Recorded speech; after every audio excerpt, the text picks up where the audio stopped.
మాకు నీతోనే మాకు మంచి లైఫ్ చేద్దాం. మీరు ఒక సెంటిమెంట్ ప్రతి సినిమాకి. చేద్దాం చెప్తా చేద్దాం అని తప్పించుకొని పోవడం తప్ప, ఇక చేద్దాము ఒక 1 వీక్ 10 days అనడం తప్ప, మళ్ళీ ఆ డేట్ రాగానే అన్నా పలానా రోజు చెప్పిర్రు అంటే లేదమ్మా ఇంకా నేను బయట ఉన్నా అట్లా చెప్పుకుంటూ జరుగుతుంది ప్రస్తుతానికి అయితే. ఇక ఇప్పుడు పరిస్థితి బాగా ఘోరంగా ఉంది కాబట్టి ఇక బయటకు వచ్చినమ్మా.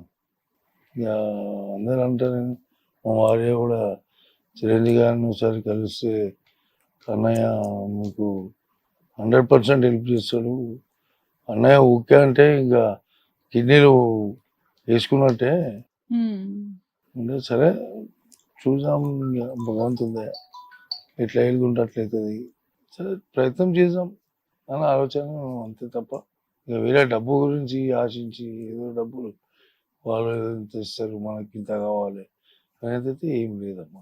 ఉండుంటే మీరు 4.5 సంవత్సరాల ముందే వచ్చేసి ఉండేవారు కదా. వచ్చేసి ఉండేవాడిని. కానీ ఆరోగ్యం దాన్ని కూడా మీరు లెక్క పెట్టకుండా ఎవరిని బాధ పెట్టకూడదు, నా ప్రాబ్లం చెప్పి ఎవరిని ఇబ్బంది పెట్టకూడదు అని మీ గొప్ప మనసుకి మరొకసారి నమస్కరిస్తాను. అంతే అంతే అమ్మా, థ్యాంక్ యూ అమ్మా, థ్యాంక్ యూ.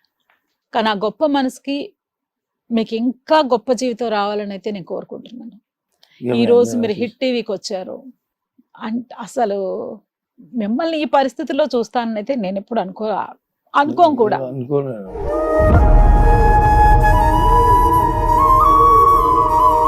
ఎందుకంటే చాలా ఆయన స్క్రీన్ లో అలా నుంచుని ఇలా వెళ్తుంటే ఒక సింహం వచ్చినట్టు, ఒక పూలు వచ్చినట్టు భయం అయిపోతుంది. అమ్మ వచ్చిండు అన్నట్టుగా ఇంట్లో కూర్చుంటే ఎవరు భయపడుతుంది, అట్లా అయిపోయింది. ఇప్పుడు పవన్ కళ్యాణ్ గారు, మన చిరంజీవి గారు మనందరికీ పెద్ద దిక్కు. చాలా మంది డైరెక్టర్స్ అసలు ఏమైనా ఎదురు చూస్తున్నారా? లేదమ్మా, ఏమి ఎదురు చూడట్లేదు, ఏం చూడలేను, ఇంకా చూడను కూడా. ఇక అది మనకు అంతా బాగుంటుంది అని అనుకుంటా. ఇక అది జరిగితే నా మంచికి, జరగకుండా నా మంచికి. జరగకుండా అయితే అస్సలు ఉండదు. మీరు ఎలాగ 4.5 సంవత్సరాల తర్వాత అయినా మీరు బయటికి వచ్చారు. ఈ వచ్చింది వృధా పోకూడదు. అంటే ప్రతి ఒక్కరికి ఒక ఆత్మాభిమానం మనకు ఉంటుంది కదమ్మా. మనం ఎవరినైనా అడగాలన్నా, ఏమన్నా ప్రాబ్లం చెప్పాలన్నా కూడా ఒక మనం ఆత్మాభిమానం చెప్పలేము. కానీ మీ పరిస్థితి నాకు బాగా అర్థం అవుతుంది. కానీ ఇప్పుడు మీరు సినిమా మనిషి, మీకు అధికారం ఉంది, ఆ హక్కు ఉంది. రాత్రి పగలు తేడా లేకుండా కష్టపడి ఈ రోజు మీరు కష్టంలో ఉన్నప్పుడు మిమ్మల్ని ఆదుకోవాల్సిన పరిస్థితి కూడా సినిమాకు ఉంది. ఎవరు చూసినా సినిమాలో పని చేస్తారు కదా, మీకేం తక్కువ అంటారు. అమ్మ పరిస్థితి మాకేరుక. ఏ చెట్టుకా గాలని అందరు సినిమాలో చూసి మీకేంటి ఏసీ రూముల్లో ఉంటారంటారు, కానీ ఎండల్లో వానల్లో పని చేస్తామనేది తెలీదు. మీకేం కష్టం, మీకు అన్ని ఇలా మీరు ఏసీ రూముల్లో ఉంటారు, ఏసీ కారులో తిరుగుతారు అని అర్థం చేసుకున్నారు. అసలు అది నిజం కాదు అనేది చాలా మందికి తెలియదు. మీకేం తక్కువ అంటారు. ఏం తక్కువ, అది మాకే తెలుసు. 3 పిల్లలు, కుటుంబం, పెళ్లి చేసిన పాపది. మీ ఇంటర్వ్యూస్ అంతకు ముందు ఎప్పుడో చూసాను, ఫిష్ మీరు ఎవరికైనా సరే స్పెషల్ గా ఫిష్లు పంపించడం, ఇంట్లో చేపించుకుంటాడు అంతా. అంటే అందరిని అభిమానంగా, అంటే పని పరంగానే కాకుండా పర్సనల్ గా కూడా చాలా అభిమానంగా చూసుకునేవారు మీరు. చాలా చాలా బాధపడుతుండు, చాలా అంటే చాలా. నేను ఈయన భరించలేక గుప్తో ఫోన్ చేసిన మర్దైనా వల్ల అయితలేదంటే ఇక తెచ్చింది. ఎలా ఉండేవాళ్ళం ఆయన షూటింగ్స్? చాలా బిజీగా పనిచేశారు కదా. మంచిగా డ్రింక్ చేసినా బాగానే ఉంటుండే. ఇప్పుడే చాలా అంటే చాలా ఏదో కొంచెం ఊరికేమో అంటున్నాం, మనం మంచిగా ఉంటున్నాం. సో పిల్లలు అయితే మీకు సపోర్ట్ చేసే పరిస్థితి, వాళ్ళకు కొంచెం ప్రాబ్లమే కదా. అంతే, కుటుంబం పెద్దయినా కూడా ఏం పని చేయంత లేదు. ఇక్కడ నుంచి ఇందాక రాడు. మధ్యలో యాక్సిడెంట్ అయిన ఉండే, తుంటి ఇరిగింది, ఆడేసి ఇక వాళ్ళ పరిస్థితి కూడా అంతంత మాత్రమే. ఇక మన ఇంటి దగ్గర చేపల మార్కెట్ కాబట్టి చేపలు బిజినెస్ చేసుకుంటూ జీవనం సాధిస్తున్నాం. మంచి మంచి హాస్టల్లో లేచిన కానీ చదువుకోలేరు. ఇప్పుడు చదవలే అనుకుంటున్నాడు. అప్పుడు మంచిగా వేసిండు హాస్టల్లో, చదవలేదు. చదవలేదు, పెద్ద హాస్టల్లో ఇష్టండు. ఇప్పుడు చదివితే ఎంత మంచిగా ఉంటుందో చదవలేదు. అది అప్పుడు విలువ అప్పుడు తెలియలేదు. తెలియదు. ఆ రోజు చదువుకుని ఉంటే ఈ ఈ రోజు రోజు మంచి ఫ్యూచర్ ఫ్యూచర్ వాళ్ళకి బాగుండేది, మీకు బాగుండేది. సపోర్ట్ బాగుండేది, అన్ని కొంచెం చదువుకున్న వాళ్ళు ఉంటే సపోర్ట్ ఉన్నట్టే కదా. చదువుకోకుండా ఉంటేనే సపోర్ట్ లేక. ఈయన పొద్దున్న పోయి రాత్రికి వస్తారు, పిల్లలు వెంట తిరగడము ఇట్లా. మీ డాడీ సినిమాలో పని చేసి మస్తు సంపాదన ఇట్లా పిల్లలు కూడా అంటారు. ఆయన పరిస్థితి మాకు ఎక్క. అక్కడ ఎంత కష్టపడి ఆ సొమ్ము తెస్తున్నాం అనేది పిల్లలకి తెలియదు తెలియదు. అంటారు, ఫ్రెండ్స్ అంటారు మీకేం మీకేం తక్కువ, మీ డాడీ ఏం పని చేస్తారు, ఇంట్లో ఉండాలి మంచి, ఆయన తెస్తాడు కదా అట్లా ఫ్రెండ్స్.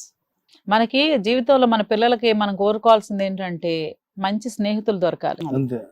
అది మంచి స్నేహితులు దొరికితే తప్పితే పిల్లలు మన పెంపకం మీద సగమే ఆధారపడి ఉంటుంది, సగం ఫ్రెండ్స్.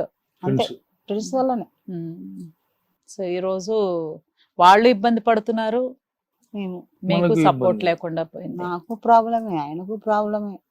ఆ మేకు ఏ షూటింగ్ లో మీకు తగిలింది? విజయవాడలో ఒక పెద్ద హాస్టల్ ఉందమ్మా, కాలేజ్ చేసేది ఉన్నాయి. తను హీరోగా 2-3 మూవీస్ ఏదో చేసిండంట. అయితే ఆ సినిమాలో నేను, రావు రమేష్ గారు, విలియం ప్రకాష్, ఒక 5-6 మంది కలిసి చేసినాం ఢిల్లీ, ఆగ్రాలో. ఆ కొత్త షూ చేసేసరికి వేసుకునేసరికి మీకు ఆ షూలో ఉంది. వేసుకున్న రోజు ఏం లేదు, 2 రోజుల నుంచి అది నొప్పి పెట్టడం స్టార్ట్ అయింది. సరేలే అని చెప్పి హైదరాబాద్ వచ్చిన తర్వాత సోమేలా జాయిన్ అయినా హాస్పిటల్లో. అది సెప్టిక్ అయింది. సెప్టిక్ అయ్యి అక్కడ నుంచి స్టార్ట్ అయింది. చిన్న ఆపరేషన్ కూడా జరిగింది. ఆపరేషన్ మీకు షుగర్ ఉంది? షుగర్ వచ్చింది. షుగర్ రావడం వల్ల అది సెప్టిక్ బాగా అయిపోయి ఇక బీపీ, థైరాయిడ్ ఇవన్నీ వచ్చేసి బాగా రియాక్ట్ అయిపోయింది. అది కొన్ని రోజులు ఒక 3 years వరకు అట్లా మెయింటైన్ అయింది. తర్వాత కిడ్నీలకు బీపీ, షుగర్ బాగా అయిపోయి రివర్స్ అయిపోయింది. అది కిడ్నీల మీద 1.5 years నుంచి కిడ్నీల ప్రాబ్లం. ఇక డైలీ వీక్లీ 3 times డయాలసిస్కి వెళ్తుంది. డయాలసిస్ పోయి రావడం, ఇంట్లో ఉండడం. సోమేలోనే రాశారు నిమ్స్కి వెళ్ళమని, వాళ్ళే డైరెక్ట్ పంపించేసారు. అక్కడ 1-15 రోజులు ఉన్నాము, వాళ్ళే అంత చూసుకోరు. అక్కడ ఉన్నప్పుడు మంచిగా వచ్చాడు. ఈ గాంధీలో చేయించుకున్నప్పటి నుంచే కొంచెం. సో కాలు మొత్తం ఇన్ఫెక్షన్ వచ్చేసింది కదా. అంటే కాలు ఇది ఏమైపోయిందంటే కొంచెం ఇట్లా లావు అయితే, ఇంతకుముందు ఇదే కాలుకు ఆపరేషన్ జరిగింది. ఆపరేషన్ జరిగితే అప్పుడు షుగర్ వచ్చినప్పుడు ఎవరైతే డాక్టర్ ఉన్నారో రమేష్ గారు అని, అతనికి ఫోటో తీసి పంపించాను. అన్న ఇట్లా బాగా లావు అయింది, ఏంటి పరిస్థితి అంటే, ఆ ఫోటో చూసి అతను ఒక 2-3 మెడిసిన్స్ పంపించాడు. ఇవి వేసుకో తగ్గుతాను. ఆ వేసుకునేసరికి ఇక వాటర్ బయటికి రావడం స్టార్ట్ అయింది.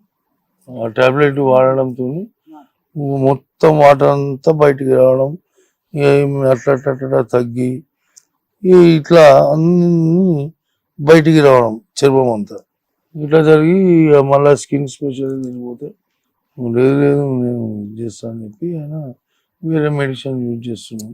ప్రస్తుతానికి ఇప్పుడు కొంచెం ఓకే అమ్మా. ఇప్పుడు కొంచెం చాలా ఘోరంగా ఉండే. ఇప్పుడు కొంచెం ఒక 2 days నుంచి మంచిగా ఉంది కాలు. ఒక మేకు వల్ల అంత పని చేసింది.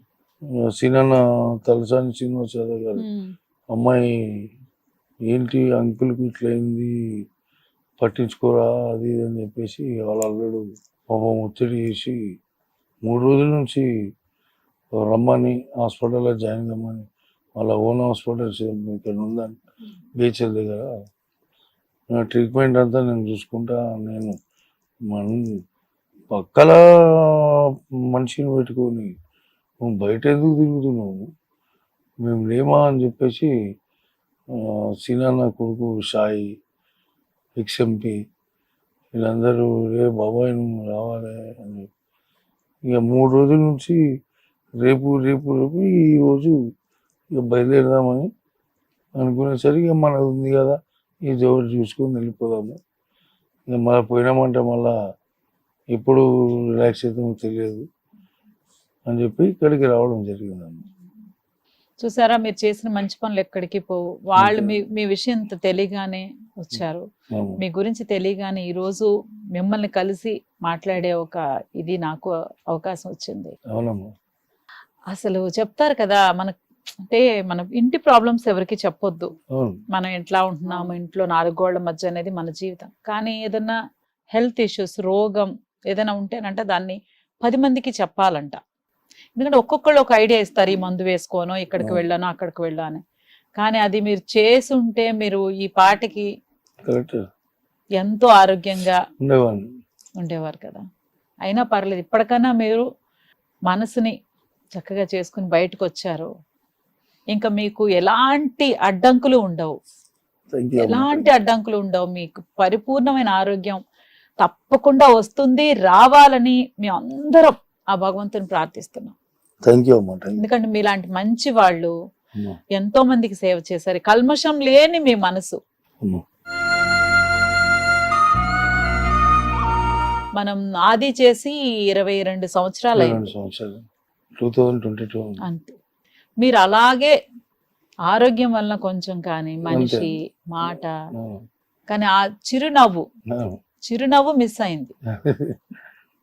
మీరు ఎంతో మందిని నవ్వించారు. అవును. మీ పర్ఫార్మెన్స్ తో ఎంతో మందిని ఎంటర్టైన్ చేశారు, ఎంతో మందికి సపోర్ట్ చేశారు, ఎంతో సేవ కూడా చేశారు. అయినా కూడా మీరు ఈ రోజు ఈ పరిస్థితిలో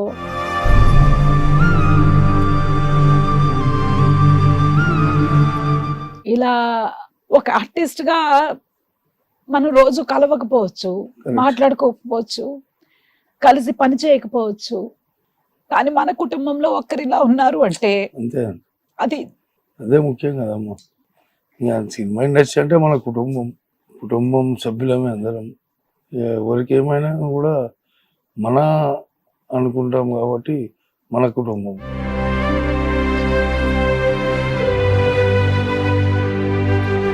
కలవంగానే ఎక్కడ చూసినా వాళ్ళు అవును.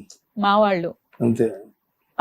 ఆ మన అనేది ఒకరికొకరు పరిచయం పెద్ద ఉండక్కర్లేదు, కానీ అంతే. మా వాళ్ళు, మా వాళ్ళు. మా హీరోలు, మా హీరోయిన్స్, అంతే, మా అంతే, డైరెక్టర్లు, మా అంతే. ప్రొడ్యూసర్స్, మా ప్రొడక్షన్ వాళ్ళు, మా లైట్ మ్యాన్స్, 100%. అంతా మా మా మా- మా మా- మా అంతే. మా మా అనేది వదలలేం. వదలలేము. ఒకరికొకరు పరిచయాలు అక్కర్లా, మన కుటుంబం అంతే. అంతే.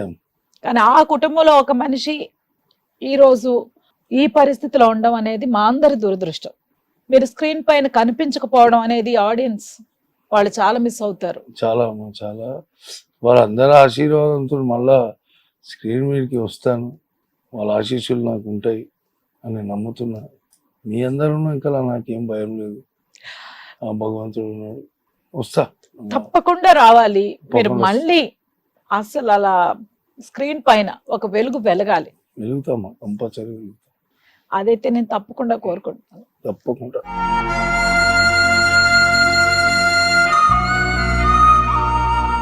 చాలా బాధగా ఉంది. ఒక సంతోషమైన విషయాలు కొంచెం సేపు మాట్లాడుకుందాం. తప్పకుండా. మీరు మంచి స్టార్స్ తో చాలా వర్క్ చేశారు. ఎన్టీఆర్, జూనియర్ ఎన్టీఆర్, అవునమ్మా. ఆయనతో మీ అనుబంధం, ఎందుకంటే ఆయన మన ఆల్మోస్ట్ ఫస్ట్ ఫిల్మ్స్ నుంచి వర్క్ చేశారు కదా. సో ఎలా ఉండేది? చాలా చాలా బాగుండేమ్మా. అసలు జూనియర్ ఎన్టీఆర్ గురించి చెప్పాలంటే వయసులో చాలా చిన్నవాడు, ఇంత ఆప్యాయంగా ఉండేవాడు మా నాతోని. మేము ఆది సినిమా చేసినప్పుడు అక్కడికి ఎక్కడికో పోయి అట్లా తిరిగి వచ్చేవాళ్ళం. అంత ఆప్యాయంగా మాకు పేరు పేరున ఆ ఆది టీంలో అందరికంటే నేనంటే బాగా ఇష్టం.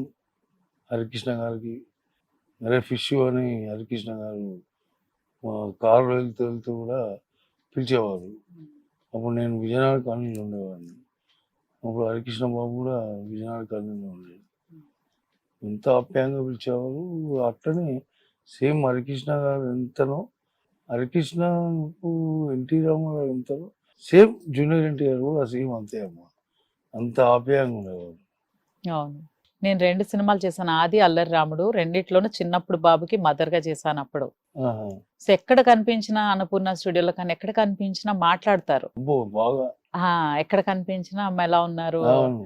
సో అంత క్లోజ్ గా మీరు ఇంకా క్లోజ్ కదా, చాలా క్లోజ్. చాలా క్లోజ్ అమ్మా, బాగా క్లోజ్. అసలు ఇక ఏవేవో చాలా ప్రేమ పాటలు ఎక్కువ. పాడుకున్న ప్రేమ, ఎన్టీఆర్ గారికి ప్రేమ చాలా చాలా చాలా ఎక్కువ విపరీతమైన ఉంటుంది. ప్రేమ. ఇంకా ఆయనకి ఇట్లా విషయం Problem తెలియదు, తెలీదు. ప్రాబ్లం ఇప్పుడు తెలియదు. తెలుసు, ఇప్పుడు తెలుస్తుంది ఇప్పుడు తప్పకుండా. తెలియవచ్చు, తెలిస్తే మాత్రం తెలియాలి కూడా. ఇమీడియట్ గా తెలిసాక react మిమ్మల్ని మన ఇండస్ట్రీలో నాకు తెలిసి సగం పైగా మిమ్మల్ని ఎందుకు చెప్పలేదు అని, మాకెందుకు ఇంతకాలం నువ్వు అవును. చెప్పకుండా ఉన్నావు అని అడిగే వాళ్ళే ఎక్కువ ఉంటారు. ఎక్కువ ఉంటుంది. వాస్తవం, వాస్తవం. పవన్ కళ్యాణ్ గారితో ఇక పవన్ సార్ అయితే ఖుషి సినిమా నుంచి నాకు ఒక మంచి ఆప్యాయతగా వెంకటన్న గారు అని అప్పటి నుంచి ఆయన అంత ఆప్యాయంగా, వెంకట్ గారు అసలు వెంకటన్న గారు తప్ప అరే వెంకట్, అరే ఫిష్ ఇట్లాంటిది ఏం లేదు. అరే అనే మాట ఈ రోజు వరకు అయితే ఆయన పవన్ సార్ నోట్లగా నేను వినలేను. ఎవరిని కూడా అన్నది కూడా తెలియదు నాకు. నాకు తెలిసింది మాత్రం వెంకటన్న గారు, వెంకట్ గారు చాలా మర్యాద, చాలా మర్యాద, సాటి మనిషి అంటే అభిమానం. బాగా. సో తర్వాత చిరంజీవి గారి ఇంటికి కూడా మేము ఇద్దరం వెళ్ళినాం. నాకు మ్యారేజ్ చాలా అంటే ఇష్టం చిరంజీవి అంటే. బాగా ఫ్యాన్. లేదు ఇట్లా మా అన్నయ్య ఇంటికి తీసుకెళ్ళు అంటే, ఇక మ్యారేజ్ ఉంది కదా సరే పోదాం పో అని చెప్పి ఇక పెద్దమ్మ టెంపుల్కి వెళ్ళి ఆడికి వెళ్ళి అన్నయ్య ఇంటికి వెళ్తే అసలు మంచి రాణిస్తారో అసలు లేదో అనుకున్నాం, మేమనుకున్నాం అసలు రాణిస్తారో లేదో అనుకున్నాం. అసలు నువ్వు ఇన్ని సినిమాలు చేసినావు, అసలు ముఖ పరిచయం ఏం లేదు. తనకు అన్నగారికి నేను తెలుసు, నాకు అన్న తెలుసు, కానీ పరిచయాలు ఏం లేవు. ఏ రోజు కూడా కలవడం లేదు, కలవలేను కూడా. అసలు ఇంటికి పోవడమే ఏ ఫిష్ అనుకుంటా. అరే దీన్ని నా బాబు నేను ఎప్పుడు కలిసిన, అసలు కలవలేదు నేను. అదే మన సినిమా, ఒకరినొకరు కలవక్కర్లేదు, అందరికీ అయితే తెలుసు. మనం సినిమా చేస్తున్నాం 150 వినాయక్ గారు డైరెక్షన్, మనం చేస్తున్నాము, నీ గురించి మనం మాట్లాడుకున్నాం అంటారే స్టార్ట్ థ్యాంక్స్ అన్న అని కూర్చొని చాలాసేపు మాట్లాడి కాఫీ తాగిపించి ఆప్యాయత, అసలు అనురాగం, బాబా నేను అసలు ఊహించలే. తనైతే అసలు నిజంగానే మాటలే రాలే నాకు, అసలు ఇట్లా ఇట్లా అంటే నేను కరెక్ట్ అని ఇట్లా మాటలే రైట్ అని. మళ్ళా వచ్చేటప్పుడు పెద్ద స్వీట్ బాక్స్ ఉంటుంది, కాకినాడ కాజా అని చెప్పి అందరూ అన్నయ్యకి తీసుకుపోతే అన్నయ్య మాకు వేరే మీ మ్యారేజ్ పెద్ద ఇంత ప్లేట్ ఇప్పటికే ఉన్నది ఇంట్లో, ఇప్పటికి ఇంట్లో ఉంది. అది వదలది ఉన్నది అని చెప్పి సరే ఉన్నది. కానీ చాలా మంచి ఆప్యాయత, అనురాగం. అసలు మేమైతే ఊహించలే ఇంత ట్రీటా, అసలు ఊహించలే. చాలా యాక్సెప్ట్ చిరంజీవి, అందుకే మామూలు కాదమ్మా. హెల్పింగ్ నేచరు అనేది దృష్టికి వస్తే నాకు అంత పెద్దది లేదు. కాకపోతే ఏంటంటే ఆయన ఆధారాభిమానం అనేది చాలా గొప్పది. నేను అనుకుంటున్నాను ఏంటంటే అంత గొప్ప వ్యక్తి ఇది అసలు చిన్న విషయం ఇది అని అనిపించింది నాకు. ఏదో సంప్రదించలే ఇక్కడ ఇప్పుడు కొంచెం మీరు ముందుకు వచ్చారు కాబట్టి ఇక మీ ప్రతి అడుగు పువ్వుల బాట అవుతుంది. అంతే అమ్మ, అంతే. అసలు మీరు అక్కడ ఆగిపోయి మీ మనస్కరించక బయటికి రాలేకపోయారు. సో ఇప్పుడు ఆ ప్రాబ్లం ఏం లేదు. వివి వినాయక్ గారితో ఫస్ట్ సినిమా నుంచి యాక్ట్ చేశారు కదా మీరు. నా గాడ్ ఫాదర్ అమ్మ వివి వినాయక్ గారు. ఈరోజు నేను ఇండస్ట్రీకి రావడం శ్రీరణ లేనిది ఇండస్ట్రీ నాకు తెలియదు. శ్రీరణనే నాకు మంచి క్లోజ్ ఫ్రెండ్. 87 నుంచి నాకు మంచి మిత్రుడు. నా దగ్గర ఆయన రావడం, ఆయన దగ్గర నేను పోవడం, ఆయనే ఇండస్ట్రీ నాకు చూపించిన వ్యక్తి. కాకపోతే సినిమా ఇండస్ట్రీలో స్థిరపడేలా చేసింది మాత్రం మాకు వివి వినాయక్ గారు. ఆది సినిమా తర్వాత ఇప్పటివరకు వెనుకకి తిరిగి చూడలేను, అలా వెళ్ళిపోతూనే ఉన్నాను. ఇంకా నా జీవితకాలంలో వాళ్ళే నా గాడ్ ఫాదర్స్. ఎల్లప్పుడు కూడా సంతోషంగా ఉండాలి, మనస్ఫూర్తిగా కోరుతున్నాను. వాళ్ళందరూ ఇప్పుడు అందరితో ఒక పరిచయం మీకు, కానీ వివి వినాయక్ గారితో చాలా గొప్ప బాగా ట్రావెల్ చేశారు కదా, చాలా అమ్మా. ఆయనకు కూడా మీకు మీ ప్రాబ్లం చెప్పాలి అని అనిపించలేదా? అనిపించలేదంటే అంటే కలవలేకపోయినాము. సినిమా షూటింగ్ తప్పితే తర్వాత కాంటాక్ట్ లేదు లేదు లేదు. లేదు ఇక ఎప్పుడైనా ఈ సినిమా ఆఫీసు ఇక మళ్ళా అన్న షూటింగ్ స్టార్ట్ అవుతుందంటేనే కలవడం తప్ప ఇక మిగతాప్పుడు ఎప్పుడన్నా ఒకసారి కలుగుదామని పోయి ఊరికే సరదాగా పోయి కలిసి అన్న నమస్తే, ఎక్కువ మాట్లాడలేను ఆయనతో, ధైర్యం చేసి అస్సలు మాట్లాడలేను. ఎందుకంటే ఒక గాడ్ ఫాదర్గా ఎన్నుకున్నాం కాబట్టి ఇక అదే రేంజ్లో ఆయన చూస్తూనే ఉంటా అట్లా అని. ఇక నేను ఎప్పుడు కూడా సపోర్టు, మనకున్నాడు సపోర్టు, నేను ఎందుకు పోయి కలవాలి, నేను అంటూ ఆయనకు ఉన్నా, ఆయన నాకు ఉన్నాడు, ఆయన ఒక ధీమా. అట్లనే జరుగుతూ ఉంది. ప్రతి సినిమా ఆయనది స్టార్ట్ అయిందంటే ఇక ఏది ఉన్నా కానీ ఫిష్ వెంకట రాయ్ అంటాడు. పుల్లారావు గారితో కానీ రైటర్ గారితో కానీ ఏదైనా సన్నివేశం వచ్చిందా, అరే ఆడ ఫిష్ వెంకట పోయి రాయి అంటే అంత మైండ్ లో ఆయనకు ఉంది, ఉండిపోయింది. కానీ మీరు అమ్మా మిమ్మల్ని చూస్తే నాకు కుచేలుడు గుర్తొస్తున్నాడు. అమ్మా శ్రీకృష్ణుడు గొప్ప భగవంతుడు అని తెలుసు కదా, ఆయన కష్టాలు పడుతూ ఉన్నాడు కానీ కృష్ణుడి దగ్గరికి రావడానికి చాలా లేట్ చేశాడంట. అవును కరెక్ట్. అంటే అంత గొప్పాళ్ళు కదా, మనం వెళ్తే ఎలా రిసీవ్ చేసుకుంటారో అని. మీరు అలా ఆగిపోయారు. ఆగిపోయాను కరెక్ట్ అమ్మా. కానీ వచ్చాక ఇప్పుడు బయటకు వచ్చారు కాబట్టి మీకు మళ్ళీ సెకండ్ ఇన్నింగ్స్ ఆరోగ్యంతో పాటు మీ వర్క్ కూడా చాలా గొప్పగా జరగబోతుంది, థ్యాంక్ యూ అమ్మా. చాలా గొప్పగా. మీరు అసలు ముందు బయటికి రావడానికి రీజన్ అమ్మా అమ్మ చెప్పారు, నేను మా మరిది గారిని అడిగాను, గుప్తా గారిని అని.